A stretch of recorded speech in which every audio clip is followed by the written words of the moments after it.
Enquanto se prepara para encarar o Flamengo na decisão da Copa Libertadores da América, o Internacional também tem uma reunião importante por conta de um dos seus principais jogadores. Estou falando do volante Fernando. Quero falar também sobre mudanças nas categorias de base do Internacional, com demissões importantes. E também quero falar sobre o adversário, o Flamengo, que tem uma dúvida que todo técnico gostaria de ter. Eu te conto tudo isso depois da vinheta.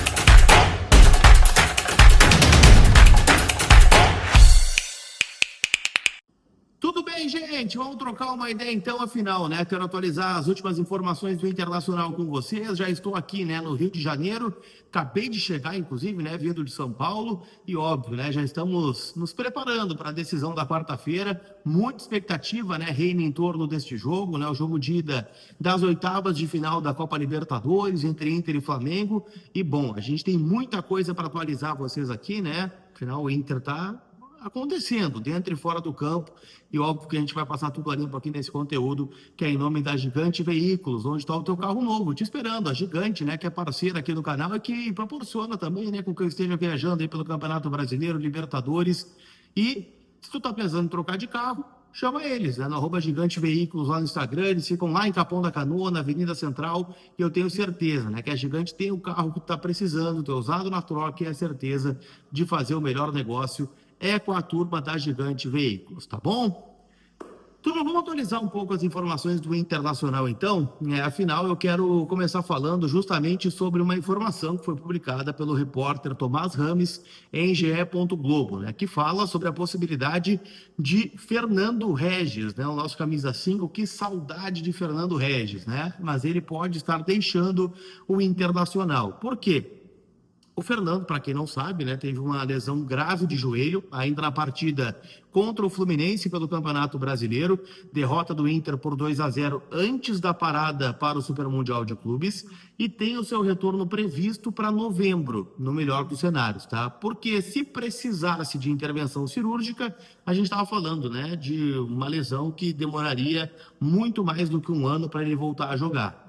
O Fernando, né, o Roger já tinha dado algumas pistas recentes aí falando sobre um possível desejo do Fernando de se aposentar do futebol antes da lesão.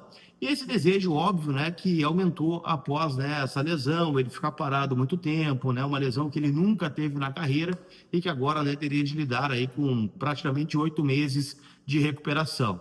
O Fernando, ele foi liberado pelo departamento de futebol do Inter nos últimos dias para estar, né, com seus familiares, seus filhos que estão em férias escolares em Goiânia, né, que é sua terra natal. Ele retornou a Porto Alegre nesta segunda-feira e se apresenta, né, amanhã no CT do Parque Gigante, onde fará, né, uma reunião com os médicos do Inter, que darão um diagnóstico e alguns feedbacks sobre como está a recuperação, como está a cicatrização, né, também, né, da região onde ele acabou machucando, né, que é no joelho. E há um rumor, tá, de que ele também sentaria com o departamento de futebol para tentar negociar a sua saída antecipada. Eu entrei em contato, tá, com pessoas ligadas ao staff do Fernando que me disseram o seguinte: olha, por enquanto tudo é especulação. O principal foco está na recuperação do jogador e do CPF Fernando, né? Que por trás do jogador tem uma pessoa, né, que está inviabilizada de exercer a sua profissão no momento. Mas também não descartou, tá, que esta conversa venha para cima da mesa. Afinal, né, como eu relatei antes, o Fernando já estava pensando em se aposentar do futebol. Ele retornaria, né, em novembro, e aí praticamente toda a temporada já teria terminado. Então, assim, né, estamos falando de um jogador que pode vir a estar deixando o Internacional, o que é uma pena, né, porque é um jogador fantástico, né, um grande nome do futebol, um vitorioso, né, jogou em grandes clubes e ergueu grandes títulos na Europa. E bom, né, pode estar chegando ao fim aí a trajetória do Fernando com a camisa 5 do Internacional. A gente vai ficar atento aos desdobramentos, né, em especial a partir de amanhã, que é quando vai rolar esta conversa lá no CT do Parque Gigante. Quero falar também, gente, sobre mudanças nas categorias de base. Afinal, né, a gente tem falado bastante sobre base. O Inter foi rebaixado no Brasileirão Sub-20 e nesta tarde o Inter anunciou algumas mudanças, tá, no seu departamento de base. Entre elas, a principal mudança é a demissão de Julinho Camargo, né, que era um gerente de transição ali no Internacional desde que começou a gestão do Alessandro Barcelos. Ele acabou, então, sendo desligado do cargo.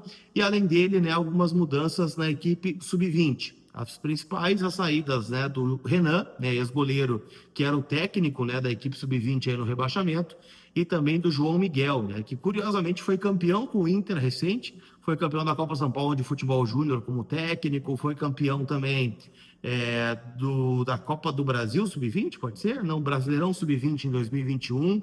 Era uma divisão, né, uma dobradinha, que era o João Miguel e o Leonardo Martins, né, que veio a ser o preparador de goleiros hoje do plantel profissional.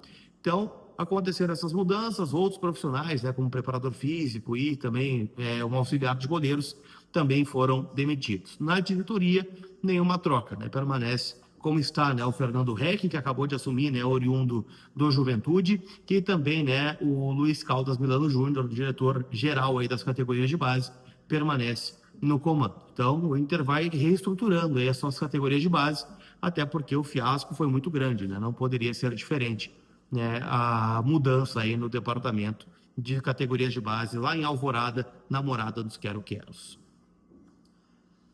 Para a gente fechar, quero falar um pouquinho do adversário, né? Falar sobre Flamengo, né? Afinal, falei hoje pela manhã sobre as falas do Felipe Luiz, né? Respeitando demais o Internacional, falando sobre justamente, né? A dificuldade do jogo, né? Dois times grandes que estão se encarando, né? Chegam num momento até parecido, vamos dizer assim, né? Porque foram eliminados da Copa do Brasil, venceram no final de semana, com a diferença de que a vitória do Flamengo contra o Mirassol levou o Flamengo para a liderança do Campeonato Brasileiro e o Inter ainda está na 13ª colocação da competição nacional. O Flamengo tem problemas, tá? O Arrascaeta está suspenso, não pode jogar e esse é o principal mistério, né? Quem será o substituto do Uruguai?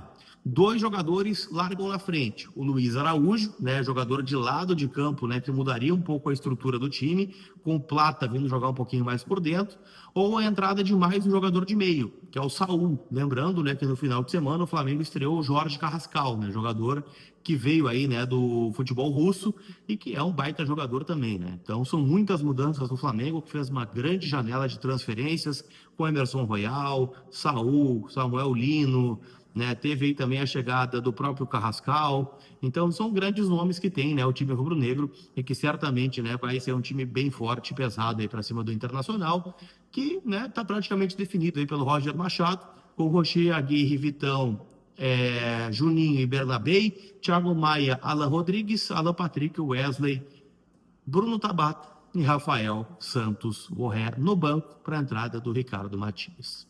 Tá bom? Não esquece que hoje tem rodada do Campeonato Brasileiro, o último jogo da rodada, com o Juventude Corinthians jogando no Alfredo Jaconi, né? O Juventude estreando o técnico Thiago Carpini, o que pode ser um diferencial, né? O Juventude está aí há 4 jogos já sem vencer dentro do Campeonato Brasileiro, então estou apostando numa vitória do Juventude hoje na Serra Gaúcha, mesmo contra o Corinthians, que esteja em alta, né? Eliminou o Palmeiras na Copa do Brasil, mas hoje acho que a Papada vai ganhar. Tá bom? Dá o teu palpite lá em kto.bet.br, minha casa de apostas, e pode ser a sua também. Tá certo? Aquele abraço, turma. A gente se vê. Fui!